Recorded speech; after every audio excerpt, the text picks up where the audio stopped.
BTV broadcasting देख रहे ਸਾਰੇ ਦਰਸ਼ਕਾਂ ਨੂੰ ਪਿਆਰ ਭਰੀ ਸਤਿ ਸ਼੍ਰੀ ਅਕਾਲ। ਮੈਂ ਸਿਮਰਨਜੀਤ ਕੌਰ ਲੈ ਕੇ ਹਾਜ਼ਰ ਹਾਂ ਕੈਨੇਡਾ ਅਤੇ ਅੰਤਰਰਾਸ਼ਟਰੀ ਖਬਰਾਂ ਦਾ ਬੁਲੇਟਿਨ। ਸਭ ਤੋਂ ਪਹਿਲਾਂ ਸ਼ੁਰੂਆਤ ਕਰਦੇ ਹਾਂ ਮੁੱਖ ਖਬਰਾਂ ਦੇ ਨਾਲ। ਟਰੰਪ ਨੇ ਫੌਜ ਦੀ ਮਦਦ ਨਾਲ ਵੱਡੇ ਪੱਧਰ ਤੇ ਡਿਪੋਰਟੇਸ਼ਨ ਦੀ ਬਣਾਈ ਯੋਜਨਾ। ਰੂਸੀ ਹਵਾਈ ਹਮਲੇ ਦੇ ਸੰਭਾਵੀ ਖਤਰੇ ਕਾਰਨ ਕੈਨੇਡਾ ਤੇ ਅਮਰੀਕਾ ਨੇ ਯੂਕਰੇਨ ਵਿੱਚ ਦੂਤਾਵਾਸ ਕੀਤੇ ਬੰਦ। ਬੰਬ ਸਾਈਕਲੋਨ ਨੇ ਨਾਰਥ ਵੈਸਟ ਅਮਰੀਕਾ ਵਿੱਚ ਮਚਾਈ ਤਬਾਹੀ, 2 ਲੋਕਾਂ ਦੀ ਮੌਤ। ਟੈਕਸਸ ਦੇ ਇੱਕ ਡਾਕਟਰ ਨੂੰ ਸਰਜਰੀ ਦੇ ਆਈਵੀ ਬੈਗ ਨਾਲ ਛੇੜਛਾੜ ਕਰਨ ਤੇ 190 ਸਾਲ ਦੀ ਸਜ਼ਾ। ਹੁਣ ਖਬਰਾਂ ਵਿਸਥਾਰ ਨਾਲ।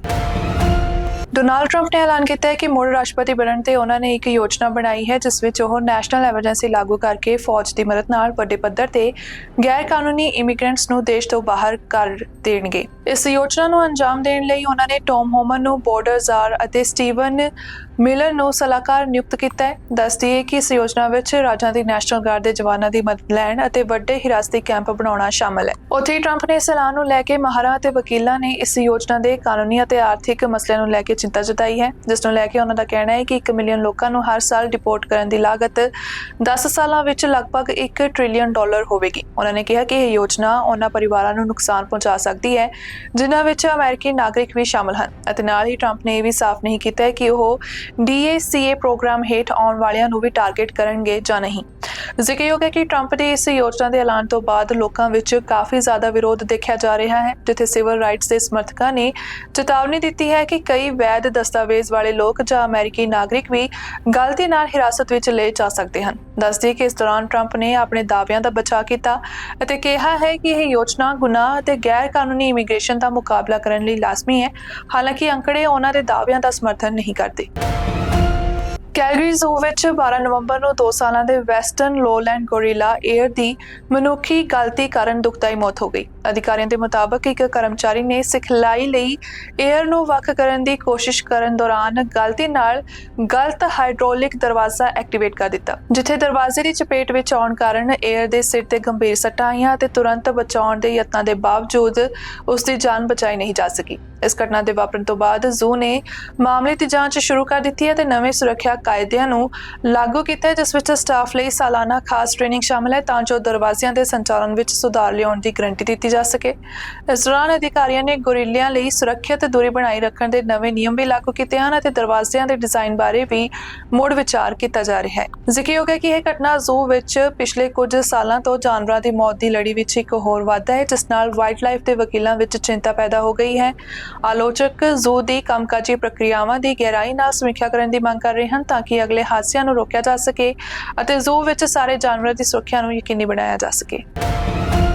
ਰੂਸੀ ਹਵਾਈ ਹਮਲੇ ਦੇ ਸੰਭਾਵੀ ਖਤਰੇ ਕਾਰਨ ਬੀਤੇ ਦਿਨ ਕੈਨੇਡਾ ਅਤੇ ਅਮਰੀਕੀ ਦੂਤਾਵਾਸ ਯੂਕਰੇਨ ਵਿੱਚ ਬੰਦ ਰਹੇ। ਅਮਰੀਕੀ ਦੂਤਾਵਾਸ ਨੇ ਕਿਹਾ ਕਿ ਉਹਨਾਂ ਨੂੰ ਹਮਲੇ ਬਾਰੇ ਖਾਸ ਜਾਣਕਾਰੀ ਮਿਲੀ ਹੈ, ਜਿਸ ਕਾਰਨ ਕਰਮਚਾਰੀਆਂ ਨੂੰ ਸੁਰੱਖਿਆ ਲਈ ਥਾਂ-ਥਾਂ ਰਿਹਾਇਸ਼ ਲਈ ਕਿਹਾ ਗਿਆ ਹੈ। ਇਸ ਨਾਲ ਹੀ ਕੈਨੇਡਾ ਨੇ ਆਪਣੇ ਦੂਤਾਵਾਸ ਵਿੱਚ ਸਿੱਧੀ ਸੇਵਾਵਾਂ ਅਸਥਾਈ ਤੌਰ ਤੇ ਰੋਕ ਦਿੱਤੀਆਂ ਹਨ। ਦੱਸਦੀ ਹੈ ਕਿ ਇਸ ਸਥਿਤੀ ਵਿੱਚ ਯੂਕਰੇਨ ਨੇ ਪਹਿਲੀ ਵਾਰ ਅਮਰੀਕਾ ਵੱਲੋਂ ਮੁਹੱਈਆ ਕੀਤੇ ਗਏ ਮਿਸਾਈਲਾਂ ਨਾਲ ਰੂਸ ਦੇ ਅੰਦਰ ਟਾਰਗੇਟਾਂ ਤੇ ਹਮਲੇ ਕੀਤੇ ਹਨ, ਜਿਸ ਨੂੰ ਮਾਸਕੋ ਵੱਲੋਂ ਤਣਾਅ ਵਧਾਉਣ ਵਾਲਾ ਕਦਮ ਦੱਸਿਆ ਗਿਆ। ਕ੍ਰੈਮਲਿਨ ਨੇ ਇਸ ਕਾਰਵਾਈ ਦੀ ਨਿੰਦਾ ਕੀਤੀ ਅਤੇ ਇਸ ਨੂੰ ਯੁੱਧ ਨੂੰ ਹੋਰ ਭੜਕਾਉਣ ਵਾਲਾ ਕਿਹਾ। ਇਸ ਦੌਰਾਨ ਪ੍ਰਧਾਨ ਮੰਤਰੀ ਜਸਟਿਨ ਟਰੂਡੋ ਨੇ ਯੂਕਰੇਨ ਦੀ ਰੂਸੀ ਫੈਕਟਰੀਆਂ ਅਤੇ ਫੌਜੀ ਢਾਂਚੇ ਤੇ ਹਮਲੇ ਕਰਨ ਦੇ ਅਧਿਕਾਰ ਲਈ ਸਮਰਥਨ ਕੀਤਾ ਹੈ। ਕਾਬਲੇ-ਗੌਰ ਹੈ ਕਿ ਇਸ ਵਧੇ ਹੋਏ ਤਣਾਅ ਵਿਚਾਲੇ ਅਮਰੀਕੀ ਰਾਸ਼ਟਰਪਤੀ ਜੋ ਬਾਈਡਨ ਨੇ ਯੂਕਰੇਨ ਨੂੰ ਵੱਡੇ ਹਥਿਆਰ ਅਤੇ ਬਲਾਸਟ ਮਾਈਨ ਵਰਤਣ ਦੀ ਇਜਾਜ਼ਤ ਦਿੱਤੀ ਹੈ, ਜਿਸ ਕਰਕੇ ਮਾਸਕੋ ਵਿੱਚ ਚਿੰਤਾ ਵੱਧ ਗਈ ਹੈ, ਜਿਸ ਨੂੰ ਲੈ ਕੇ ਕ੍ਰੈਮਲਿਨ ਨੇ ਚੇਤਾਵਨੀ ਵੀ ਦਿੱਤੀ ਹੈ ਕਿ ਇਸ ਤਰ੍ਹਾਂ ਦੇ ਕਦਮ ਰੂਸ ਨੂੰ ਗੰਭੀਰ ਜਵਾਬੀ ਕਾਰਵਾਈ ਕਰਨ ਲਈ ਉਕਸਾ ਸਕਦੇ ਹਨ, ਜਿਸ ਵਿੱਚ ਪਰਮਾਣੂ ਹਥਿਆਰ ਦੇ ਇਸਤੇਮਾਲ ਦੀ ਸੰਭਾਵਨਾ ਵੀ ਸ਼ਾਮਲ ਹੈ। ਕੈਨੇਡੀਅਨ ਆਟੋਮੋਬਾਈਲ ਐਸੋਸੀਏਸ਼ਨ ਦੁਆਰਾ ਹਾਲ ਹੀ ਵਿੱਚ ਕੀਤੇ ਗਏ ਇੱਕ ਸਰਵੇ ਤੋਂ ਪਤਾ ਚੱਲਿਆ ਕਿ ਲਗਭਗ 70% ਕੈਨੇਡੀਅਨਸ ਪਿਛਲੇ ਸਾਲ ਵਿੱਚ ਘੱਟੋ-ਘੱਟ ਇੱਕ ਵਾਰ ਰਿਹਾਇਸ਼ੀ ਖੇਤਰਾਂ ਵਿੱਚ ਤੇਜ਼ ਰਫ਼ਤਾਰ ਨੂੰ ਸਵੀਕਾਰ ਕੀਤਾ, ਜਿਨ੍ਹਾਂ ਵਿੱਚੋਂ ਅੱਧਿਆਂ ਨੇ ਕਿਹਾ ਕਿ ਉਹ ਹਾਈਵੇ ਤੇ ਨਿਯਮਤ ਤੌਰ ਤੇ ਸਪੀਡਿੰਗ ਕਰਦੇ ਹਨ। ਇਸ ਸਰਵੇ ਵਿੱਚ ਸਭ ਤੋਂ ਖਤਰਨਾਕ ਗੱਲ ਇਹ ਹੈ ਕਿ ਅੱਧੇ ਲੋਕ ਹਾਈਵੇ ਤੇ ਰੋਜ਼ਾਨਾ ਸਪੀਡਿੰਗ ਕਰਦੇ ਹਨ ਅਤੇ ਹਰ 5 ਵਿੱਚੋਂ ਇੱਕ ਡਰਾਈਵਰ ਕਾਫੀ ਵੱਧ ਸਪੀਡ ਨਾਲ ਗੱਡੀ ਚਲਾਉਂਦੇ ਹਨ, ਅਤੇ ਇਸ ਸਰਵੇ ਵਿੱਚ ਹਰ ਉਮਰ ਦੇ ਲੋਕਾਂ ਨੇ ਓਵਰ ਸਪੀਡਿੰਗ ਦੀ ਆਦਤ ਨੂੰ ਮੰਨਿਆ ਹੈ। ਸਰਵੇ ਵਿੱਚ ਹੋਰ ਖਤਰਨਾਕ ਆਦਤਾਂ ਵੀ ਸਾਹਮਣੇ ਆਈਆਂ ਹਨ, ਜਿਨ੍ਹਾਂ ਵਿੱਚ 40% ਕੈਨੇਡੀਅਨ ਰੈੱਡ ਲਾਈਟ ਤੇ ਗੱਡੀ ਪਾਰ ਕਰਨ ਨੂੰ ਮੰਨ ਰਹੇ ਹਨ ਅਤੇ 54% ਨੇ ਮੰਨਿਆ ਕਿ ਉਹ ਪਿਛਲੇ ਸਾਲ ਵਿੱਚ ਘੱਟੋ-ਘੱਟ ਇੱਕ ਵਾਰ ਗੱਡੀ ਚਲਾਉਂਦੇ ਸਮੇਂ ਉਹਨਾਂ ਨੇ ਫੋਨ ਦੀ ਵਰਤੋਂ ਕੀਤੀ ਹੈ। ਇਸ ਤੋਂ ਇਲਾਵਾ 68% ਲੋਕ ਥਕਾਵਟ ਹੋਣ ਦੇ ਬਾਵਜੂਦ ਗੱਡੀ ਚਲਾਉਂਦੇ ਹਨ। ਇਸ ਸਭ ਦੇ ਬਾਵਜੂਦ ਸਿਰਫ 35% ਲੋਕਾਂ ਨੇ ਮੰਨਿਆ ਕਿ ਉਹ ਸਪੀਡਿੰਗ ਕਰਦੇ ਹੋਏ ਫੜੇ ਗਏ ਹਨ। ਜ਼ਿਕਰਯੋਗ ਹੈ ਕਿ ਓਵਰ ਸਪੀਡਿੰਗ ਨੂੰ ਰੋਕਣ ਲਈ ਕਈ ਕਦਮ ਚੁੱਕੇ ਗਏ ਹਨ, ਜਿਵੇਂ ਕਿ ਆਟੋਮੈਟਿਕ ਸਪੀਡ ਕੈਮਰਿਆਂ ਦੀ ਵਰਤੋਂ ਵਧਾਉਣਾ, ਜਿੱਥੇ 2023 ਵਿੱਚ ਟੋਰਾਂਟੋ ਨੇ ਕੈਮਰਿਆਂ ਦੀ ਗਿਣਤੀ 75 ਤੋਂ ਵਧਾ ਕੇ 150 ਕਰ ਦਿੱਤੀ ਸੀ। ਇਸ ਮੁਹਿੰਮ ਨਾਲ ਸਪੀਡਿੰਗ ਦੇ ਮਾਮਲਿਆਂ ਵਿੱਚ ਕਮੀ ਆਈ ਹੈ ਤੇ ਡਰਾਈਵਰਾਂ ਦੇ ਵਿਵਹਾਰ ਵਿੱਚ ਸੁਧਾਰ ਦੇਖਿਆ ਗਿਆ ਹੈ। ਦੱਸਦੀ ਕਿ ਇਹ ਨਤੀਜੇ 2880 ਕੈਨੇਡੀਅਨ ਲੋਕਾਂ ਦੇ ਸਤੰਬਰ 2024 ਵਿੱਚ ਕੀਤੇ ਸਰਵੇ ਤੇ ਆਧਾਰਿਤ ਹਨ। ਨਾਰਥ ਵੈਸਟ ਅਮਰੀਕਾ ਵਿੱਚ ਇੱਕ ਤਾਕਤਵਰ ਤੂਫਾਨ, ਜਿਸ ਨੂੰ ਬੌਮ ਸਾਈਕਲੋਨ ਕਿਹਾ ਗਿਆ, ਨੇ ਵੱਡੀ ਤਬਾਹੀ ਮਚਾਈ ਹੈ, ਜਿਸ ਕਾਰਨ 2 ਲੋਕ ਮਾਰੇ ਗਏ ਅਤੇ ਪੱਛਮੀ ਹਿੱਸੇ ਵਿੱਚ 50 ਲੱਖ ਤੋਂ ਵੱਧ ਘਰ ਬਿਜਲੀ ਤੋਂ ਬਿਨਾਂ ਹੋ ਗਏ। ਇਸ ਤੂਫਾਨ ਨੇ ਹਰੀਕੇਨ ਜਿਹੇ ਤੂਫਾਨੀ ਹਵਾਵਾਂ, ਭਾਰੀ ਮੀਂਹ ਅਤੇ ਬਰਫ਼ ਨਾਲ ਇਲਾਕਿਆਂ ਨੂੰ ਘੇਰ ਲਿਆ, ਜਿਸ ਕਾਰਨ ਦਰੱਖਤ ਡਿੱਗ ਗਏ ਅਤੇ ਸੜਕਾਂ ਤੇ ਰੁਕਾਵਟਾਂ ਪੈਦਾ ਹੋਈਆਂ। ਨਾਰਥ ਕੈਲੀਫੋਰਨੀਆ ਵਿੱਚ ਬਰਫ਼ ਅਤੇ ਮੀਂਹ ਦੇ ਕਾਰਨ ਹੜ੍ਹ ਆਉਣ ਦੇ ਹਾਲਾਤ ਹਨ, ਜਿੱਥੇ ਸਨੋਮਾ ਕਾਉਂਟੀ ਵਿੱਚ 24 ਘੰਟਿਆਂ ਵਿੱਚ 1.5 ਇੰਚ ਮੀਂਹ ਰਿਕਾਰਡ ਕੀਤਾ ਗਿਆ ਹੈ। ਤੂਫਾਨ ਦੇ ਪ੍ਰਭਾਵ ਨਾਲ ਪਹਾੜੀ ਖੇਤਰਾਂ ਵਿੱਚ ਬਲਿਜ਼ਰਡ ਹਾਲਾਤਾਂ ਅਤੇ 75 ਮੀਲ ਪ੍ਰਤੀ ਘੰਟਾ ਤੱਕ ਦੀਆਂ ਹਵਾਵਾਂ ਰਿਪੋਰਟ ਕੀਤੀਆਂ ਗਈਆਂ ਹਨ। ਵਾਸ਼ਿੰਗਟਨ ਸਟੇਟ ਵਿੱਚ ਬਿਜਲੀ ਦੀ ਕਮੀ 5,30,000 ਘਰਾਂ ਵਿੱਚ ਹੋ ਗਈ ਹੈ ਅਤੇ ਓਰੇਗਨ ਅਤੇ ਕੈਲੀਫੋਰਨੀਆ ਵਿੱਚ ਖੇਤਰ ਦੇ ਰਸਤੇ ਬੰਦ ਹੋ ਗਏ ਹਨ, ਜਿਸ ਨਾਲ ਇਲਾਕੇ ਵਿੱਚ ਬਹੁਤ ਜ਼ਿਆਦਾ ਰੁਕਾਵਟਾਂ ਪੈ ਗਈਆਂ ਹਨ। ਮਿਡਵੈਸਟ ਖੇਤਰ ਵਿੱਚ ਡਕੋਟਸ ਅਤੇ ਮਿਨੇਸੋਟਾ ਵਿੱਚ ਪਹਿਲੇ ਬਰਫੀਲੇ ਤੂਫਾਨਾਂ ਨੇ ਸੜਕਾਂ ਨੂੰ ਖਤਰਨਾਕ ਬਣਾ ਦਿੱਤਾ ਅਤੇ ਕਈ ਦੁਰਘਟਨਾਵਾਂ ਹੋਈਆਂ। ਉੱਥੇ ਕੁਝ ਇਲਾਕਿਆਂ ਵਿੱਚ 16 ਇੰਚ ਤੱਕ ਬਰਫ਼ ਦੀ ਬਰਫ਼ਬਾਰੀ ਹੋਣ ਦੀ ਸੰਭਾਵਨਾ ਕੀਤੀ ਗਈ। ਇਸ ਦੌਰਾਨ ਅਧਿਕਾਰੀਆਂ ਨੇ ਲੋਕਾਂ ਨੂੰ ਘਰਾਂ ਵਿੱਚ ਰਹਿਣ ਅਤੇ ਜਿੱਥੇ ਤੱਕ ਸੰਭਵ ਹੋ ਸਕੇ ਯਾਤਰਾ ਤੋਂ ਬਚਣ ਦੀ ਸਲਾਹ ਦਿੱਤੀ। Canadian food inspection agency CFIA ਨੇ ਓਨਟਾਰੀਓ ਵਿੱਚ ਨਟਵਰਕਸ ਦੁਆਰਾ ਵੇਚੇ ਗਏ ਰੋ ਪਿਸਟੈਚੀਓ ਦਾ ਰਿਕਾਲ ਕੀਤਾ ਹੈ, ਕਿਉਂਕਿ ਇਸ ਵਿੱਚ ਸਾਲਮੋਨੇਲਾ ਦੇ ਸੰਕਟ ਦਾ ਖਤਰਾ ਹੈ। CFIA ਨੇ ਉਹਨਾਂ ਗ੍ਰਾਹਕਾਂ ਨੂੰ ਜੋ ਇਹ ਉਤਪਾਦ ਖਰੀਦ ਚੁੱਕੇ ਹਨ, ਉਹਨਾਂ ਨੂੰ ਇਹ ਨਾ ਖਾਣ ਦੀ ਸਲਾਹ ਦਿੱਤੀ ਹੈ। ਜਿੱਥੇ ਇਹ ਪਿਸਟੈਚੀਓਸ ਵੇਚੇ ਗਏ ਹਨ, ਉਸ ਬਾਰੇ ਵਿਸ਼ੇਸ਼ ਜਾਣਕਾਰੀ ਨਹੀਂ ਦਿੱਤੀ ਗਈ, ਪਰ ਇਹਨਾਂ ਕਿਹਾ ਗਿਆ ਹੈ ਕਿ ਇਹ ਓਨਟਾਰੀਓ ਵਿੱਚ ਵੰਡੀਆਂ ਗਈਆਂ ਸੀ। ਦੱਸੇ ਕਿ ਅਜੇ ਤੱਕ ਇਸ ਰਿਕਾਲ ਨਾਲ ਜੁੜੀਆਂ ਕੋਈ ਬਿਮਾਰੀਆਂ ਦੀ ਰਿਪੋਰਟ ਨਹੀਂ ਮਿਲੀ ਹੈ। ਪ੍ਰਭਾਵਿਤ ਉਤਪਾਦ 150 ਗ੍ਰਾਮ ਪੈਕੇਜ ਵਿੱਚ ਵੇਚੇ ਗਏ ਸੀ, ਜਿਨ੍ਹਾਂ ਦਾ UPC ਕੋਡ 803871603801 ਹੈ। CFIA ਦੀ ਸਲਾਹ ਹੈ ਕਿ ਗ੍ਰਾਹਕ ਇਹ ਉਤਪਾਦ ਜਾਂ ਤਾਂ ਸੁੱਟ ਦੇਣ ਜਾਂ ਜਿੱਥੋਂ ਖਰੀਦੇ ਸੀ ਉੱਥੇ ਵਾਪਸ ਕਰ ਦੇਣ। ਇਸ ਰਿਕਾਲ ਵਿੱਚ ਕਈ ਲੋਟਾਂ ਦੀ ਪਿਸਟੈਚੀਓਸ ਸ਼ਾਮਲ ਹਨ, ਜਿਨ੍ਹਾਂ ਦੀ ਬੈਸਟ ਬਿਫੋਰ ਡੇਟ ਅਪ੍ਰੈਲ 2025 ਤੋਂ ਅਕਤੂਬਰ 2025 ਤੱਕ ਹੈ।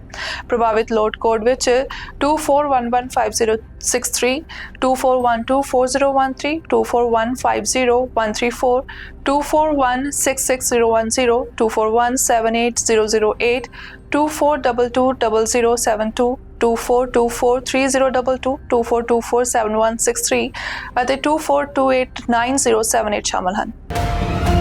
ਡੈਲਸ ਦੇ ਇੱਕ ਐਨਸਥੀਸੀਓਲੋਜਿਸਟ ਰੋਨਾਲਡੋ ਰਿਬੇਰਾ ਔਰਿਟਿਜ਼ ਜੂਨੀਅਰ ਨੂੰ 190 ਸਾਲ ਦੀ ਸਜ਼ਾ ਸੁਣਾਈ ਗਈ ਹੈ, ਕਿਉਂਕਿ ਉਸਨੇ ਸਰਜੀਕਲ ਸੈਂਟਰ ਵਿੱਚ ਸਰਜਰੀਆਂ ਕਰਨ ਲਈ ਵਰਤੇ ਜਾਣ ਵਾਲੇ IV ਬੈਗ ਵਿੱਚ ਨਰਵ ਬਲੌਕਿੰਗ ਏਜੰਟ ਅਤੇ ਹੋਰ ਦਵਾਈਆਂ ਭਰ ਕੇ ਛੇੜਛਾੜ ਕੀਤੀ, ਜਿਸ ਕਰਕੇ ਇੱਕ ਸਹਿਕਰਮੀ ਦੀ ਮੌਤ ਹੋ ਗਈ ਅਤੇ ਕਈ ਮਰੀਜ਼ਾਂ ਨੂੰ ਕਾਰਡੀਅਕ ਐਮਰਜੈਂਸੀ ਦਾ ਸਾਹਮਣਾ ਕਰਨਾ ਪਿਆ। ਇਹ ਮਾਮਲੇ ਉਸ ਸਮੇਂ ਪਾਏ ਗਏ ਜਦੋਂ ਔਰਿਟਿਜ਼ ਨੂੰ ਐਨਸਥੀਸੀਆ ਪ੍ਰਕਿਰਿਆ ਦੌਰਾਨ ਇੱਕ ਮੈਡੀਕਲ ਐਮਰਜੈਂਸੀ ਦਾ ਕਾਰਨ ਬਣਨ ਦੇ ਲਈ ਡਿਸਪਲਿਨਰੀ ਜਾਂਚ ਦੇ ਬਾਰੇ ਦੱਸਿਆ ਗਿਆ ਸੀ।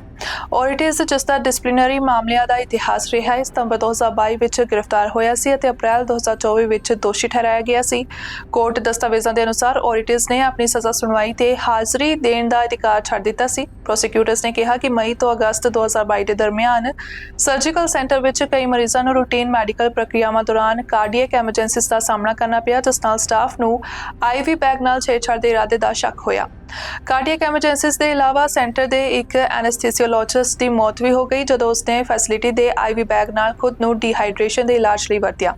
ਇਸ ਮਾਮਲੇ ਵਿੱਚ ਜਾਂਚ ਕਰਦੇ ਹੋਏ ਅਧਿਕਾਰੀਆਂ ਨੇ ਉਸ ਤੋਂ ਪਹਿਲਾਂ ਹੋਈਆਂ 10 ਹੋਰ ਅਚਾਨਕ ਕਾਰਡੀਅਕ ਐਮਰਜੈਂਸੀਜ਼ ਦਾ ਪਤਾ ਲਗਾਇਆ, ਜੋ ਰੂਟੀਨ ਸਰਜਰੀਆਂ ਦੌਰਾਨ ਹੋਈਆਂ, ਜਿਸ ਨਾਲ ਇਹ ਸ਼ੱਕ ਪੈਦਾ ਹੋਇਆ ਕਿ ਇਹ ਇਰਾਦੇ ਨਾਲ ਕੀਤੀ ਗਈ ਮੈਲ ਪ੍ਰੈਕਟਿਸ ਦਾ ਨਤੀਜਾ ਹੈ।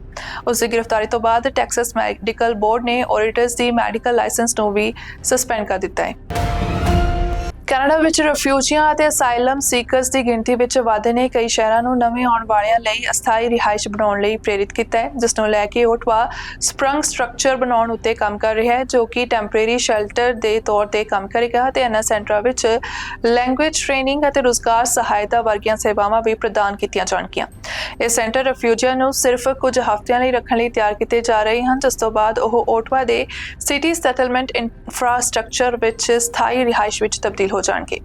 ਹਾਲਾਂਕਿ ਇਹਨਾਂ ਸਥਾਈ ਘਰਾਂ ਦੇ ਸਥਾਨਾਂ ਨੂੰ ਲੈ ਕੇ ਵਿਰੋਧ ਕੀਤਾ ਜਾ ਰਿਹਾ ਹੈ। ਓਟਵਾ ਦੇ ਨਿਵਾਸੀਆਂ ਦਾ ਕਹਿਣਾ ਹੈ ਕਿ ਇਹਨਾਂ ਸਥਾਨਾਂ ਬਾਰੇ ਢੰਗ ਨਾਲ ਸਲਾਹ ਮਸ਼ਵਰਾ ਨਹੀਂ ਕੀਤਾ ਗਿਆ। ਦੱਸ ਦਈਏ ਕਿ ਇੱਕ ਸਥਾਨ ਨੈਪੀਅਨ ਸਪੋਰਟਸ ਪਲੈਕਸ ਦੇ ਨੇੜੇ ਹੈ ਤੇ ਦੂਜਾ ਕਨਾਡਾ ਵਿੱਚ ਹੈ।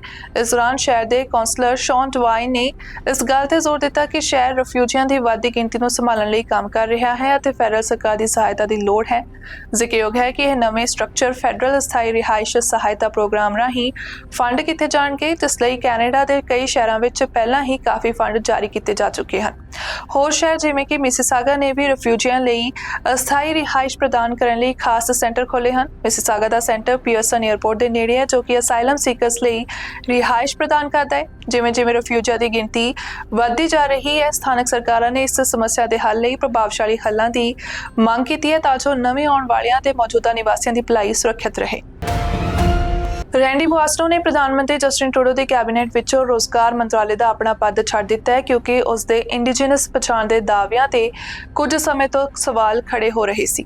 ਐਡਮਿੰਟਨ ਦੇ ਐਮਪੀ ਨੂੰ ਇਹਨਾਂ ਦਾਅਵਿਆਂ ਨੂੰ ਲੈ ਕੇ ਕਾਫੀ ਜ਼ਿਆਦਾ ਨਿਗਰਾਨੀ ਦਾ ਸਾਹਮਣਾ ਕਰਨਾ ਪਿਆ, ਜਦੋਂ ਕਿ ਇੱਕ ਰਿਪੋਰਟ ਨੇ ਇਹ ਦੱਸਿਆ ਕਿ ਉਹਨਾਂ ਦੀਆਂ ਇੰਡੀਜੀਨਸ ਪਛਾਣ ਦੇ ਦਾਅਵਿਆਂ ਨਾਲ ਉਹਨਾਂ ਦੇ ਦੁਆਰਾ ਕੋ-ਓਨਡ ਇੱਕ ਕੰਪਨੀ ਨੇ ਸਰਕਾਰ ਦੇ ਠੇਕੇ ਲਈ ਅਰਜ਼ੀ ਦਿੱਤੀ ਸੀ।